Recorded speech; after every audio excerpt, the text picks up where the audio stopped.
And welcome to Winter on the Mailman for tonight. Tonight, it's spring sports, and we are here with Coach Shelby Aaberg from the Scottsbluff Bearcats. Just got back late last night from the B6 District Tournament. We're going to talk a little bit about that and Coach Aaberg's thoughts on that. So obviously, we were just talking about it. You got back late last night. Ran into tough competition in the B6 District. Yeah. And, we were just talking about that a little bit before off camera. Added a lot of teams in there. Scottsbluff always competes well. Coach, give us a little overview of what happened at the district tournament. Yesterday we kind of ran into some tough competition. The B6 track meet is always tough historically, year in, year out. On the girls' side, we qualified really well. Had a couple of event champions. We all have 6 total girls going, on the girls' side. However, the boys' side, gaining Lexington into our district. Lexington was state champs in cross country. I was just counting, going through the state list, in the wee hours of the morning. Out of 17 contested events, 9 of the top marks in Class B altogether came out of the B6 district. Holy buckets, that is insane. Definitely, I've been doing this 18 years, and this was the toughest meet in terms of competition outside of state that I've ever seen. The marks all day long were phenomenal. They're just a testament to the quality of track that we see in the Panhandle. Chayton Bynes jumped 23 feet. Broke a lot of records. 47 feet 5. Those are top marks in Class B. Xander Provance ran 14:44 in the high hurdles. I don't know. We got some C&D districts tomorrow, but that might be the top mark all class right now. I'll tell you what, Xander can fly. Yes, we watched the kid play football. I think played basketball too, but this kid can flat out just fly, and obviously he did that yesterday. And Brianna, I know that this was something that you were really following pretty close.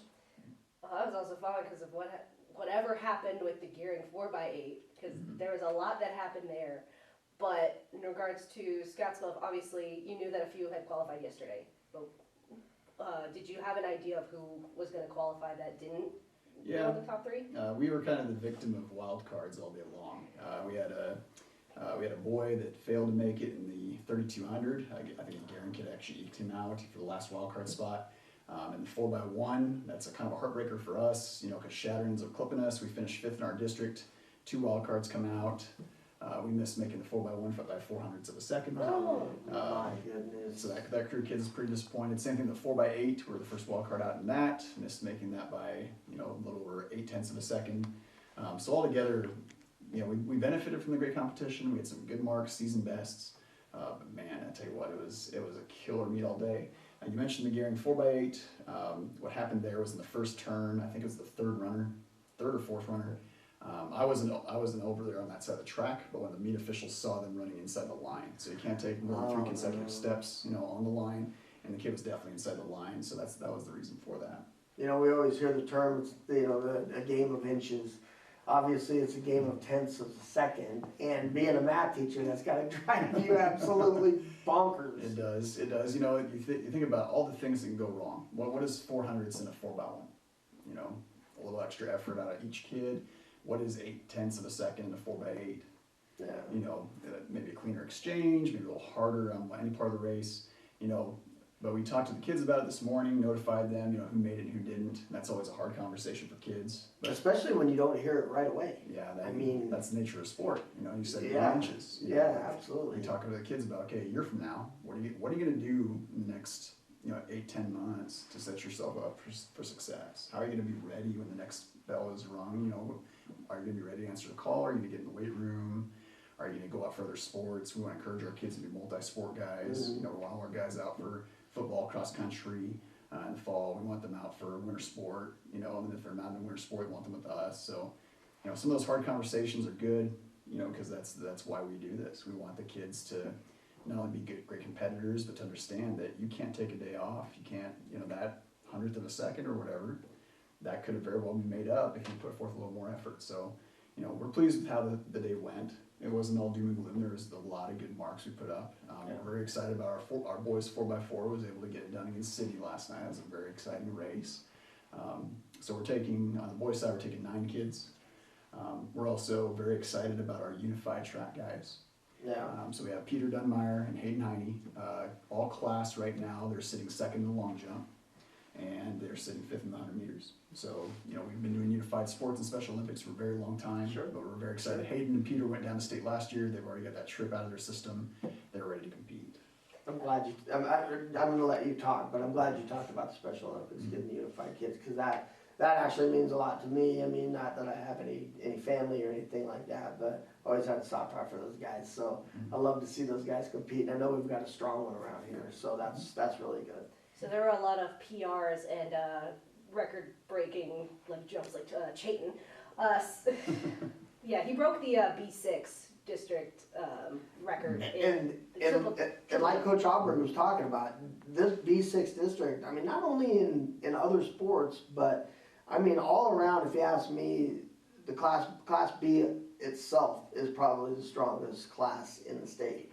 I think in any sport. I've watched wrestling, I've watched football, I've watched track, I've watched all this stuff, and especially this area, the B district, the B1s and 2s and stuff like that, yeah, they've got good teams over there, but as an overall, all the teams, when you mash all these teams together, they're all strong, and they all got great athletes, and I think that's a testament to, obviously, the kids and the coaches on this side of the state, because they do a phenomenal job. Were there any PRs from the Scottsbluff kids at all? Yeah, in several of the events, Hans had a season best in the 3200. We really like his chances down there at the state meet. He responded well to a challenge by a Lexington kid. We think that he has a chance to be 4th or 5th in that event. He's the 5th fastest time going in. Ransom Wilkins ran the 200 in the fatigue state, ended up facing off against the Lex kid. Lex kid put up the top time in 200 in Class B. Ransom's seated 8th, but the kid that's currently seated 2nd is a kid from Broken Bow he beat head-to-head earlier this season. So we feel very optimistic about his chances. We did put up that season best in the boys 4x4. Jace Wilkinson jumped 41.11 to wild card in, and I think he's seated maybe 15th, 17th, but again, it's that game of inches thing. Sure. But you mentioned the meet record by Vines. The Sydney 4x8 put together an 8:01. In the windy conditions in that front stretch, that's one of the most impressive marks that I've seen in a long They time. beat their record that they set at Best in the West too. And that was my other question. I mean, you're talking about elements and stuff, and with being a track coach, like you got to deal with wind, wind shear, whatever you guys call it, wind aid, all the time. And when you go into this preparing, you can only do so much till you get up to that day, and you don't know what the weather's going to be like. And yesterday was a perfect storm. This working outside. Oh, absolutely. You felt it all spring. Absolutely. The frustration that all the kids have had about not having good weather meets, combined with all the coaches saying, okay, now the times are going to drop, Sure. And the kids showed up ready to perform all across the board. It was an awesome meet. The main weather factor we dealt with yesterday was in the pole vault. So the girls' pole vault ran one direction, and then we had to stop the event. Thankfully we got the girls' pole vault in, and we had to stop the event, had to haul the pit to the other end. Oh my. The other direction for the boys. You mentioned good coaching staffs and great coaches. I would argue that Class B pole vault in our district is always a focal point. Sure. When you've got Todd Mangini at Scottsbluff, one of the most knowledgeable pole vault coaches you'll find in the state of Nebraska. You've got coaches at McCook and at Gothenburg that consistently are producing 14, 15 footers on the guys' side. Branson McDonald went 15-2 in the conditions to win the district. He's the top pole vaulter in Class B right now. Our guy, Aaron Price, is seated 4th going into the state meet. And then you have Jackson Allen, who we inherited from Mitchell. Jackson ended up vaulting 13-2 yesterday, so he's going down there as well. But I mean, any one of those kids, you look at the top marks across Class B, and out of the top 8 kids in the pole vault, 6 of them came out of our district, so it's just unreal. And pole vault's always, and like you said, pole vault's always been, I mean, I know in the past, Alliance and Sydney has had good vaulters, especially on the girls' side.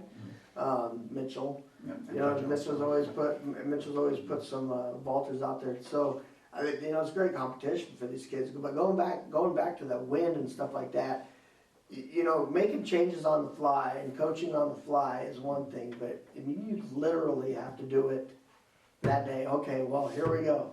You got to know which way the wind's coming from. You got to know how it's going to affect. You got to know your kids. And, you know, for anybody who says, well, coaching track, well, you just tell them to get in the blocks and go. Obviously, and I gotta give you a hard time. You're a math teacher, so this stuff's gotta swirl around in your head. Okay, well, we got the wind speed going this fast. We've got, you know, this stuff. Does that ever play into it with you? Oh, big time. You know, most kids are judged. Most people that follow track and field know that you're judged by your absolute best performance, right? What's your PR? Well, on any given day, you're probably not going to be your best, usually. You know, you look at a kid's profile on athletic.net, you're going to see their collection of marks, and really you got to look at, okay, what are their best 5 performances? What's about the average? But yesterday, the kids were just ready to come uncorked. And, you know, Bert and I were talking about this.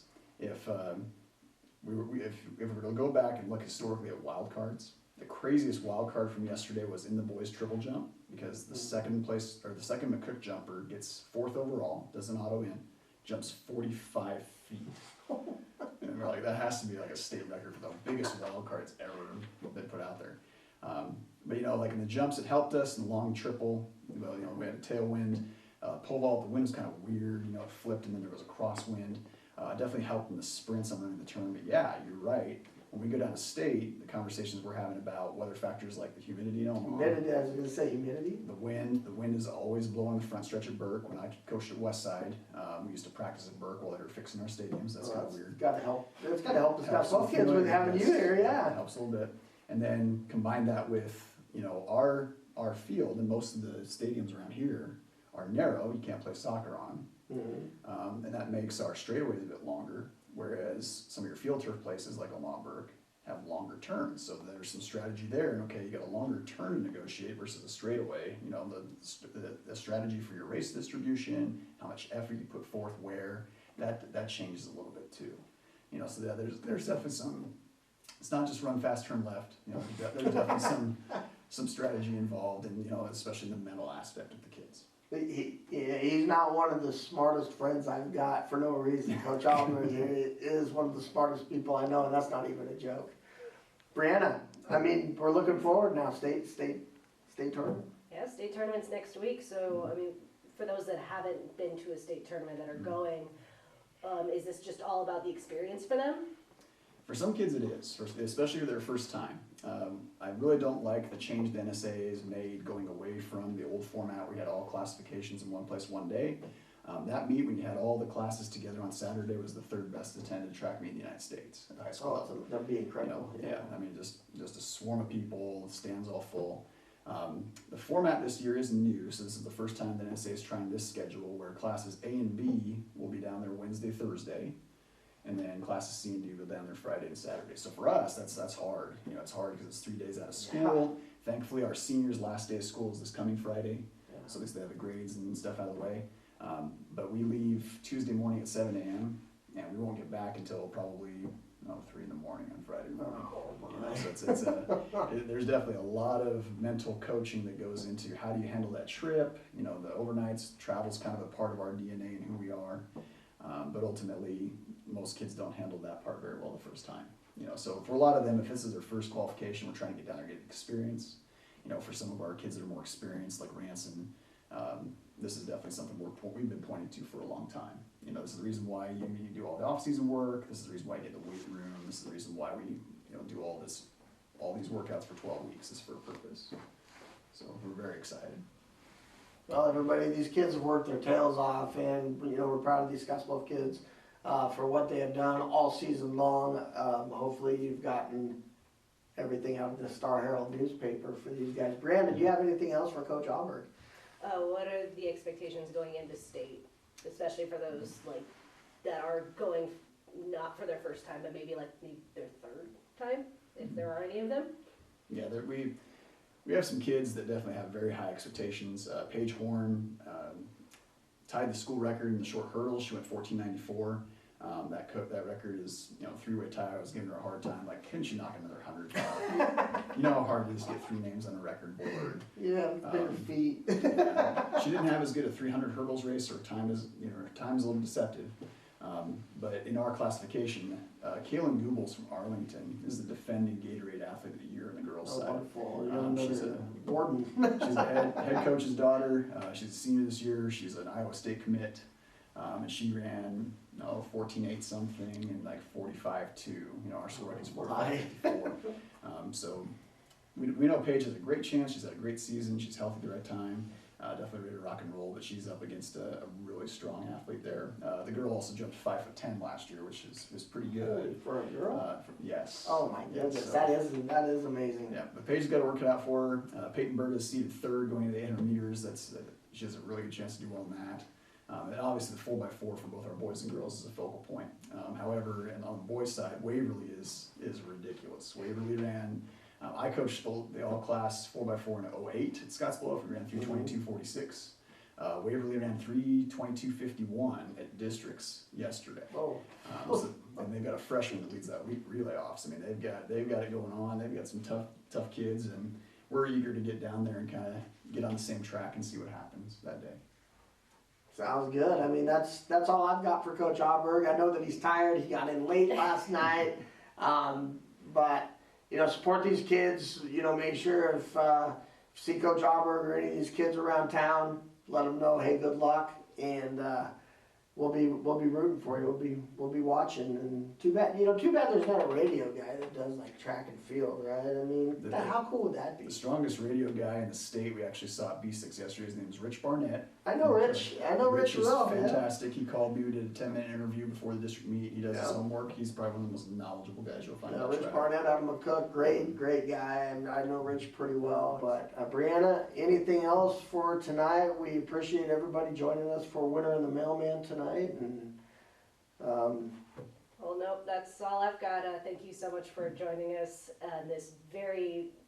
It was a very early morning for you. Yeah, late night, early morning. Late night, early morning, so thank you for joining us. For more sports coverage, you can go to starherald.com or pick up a print edition, and you can see how the Scottsbluff kids or any other kids going to the track meet next week are going to do. And we'll see you all next week.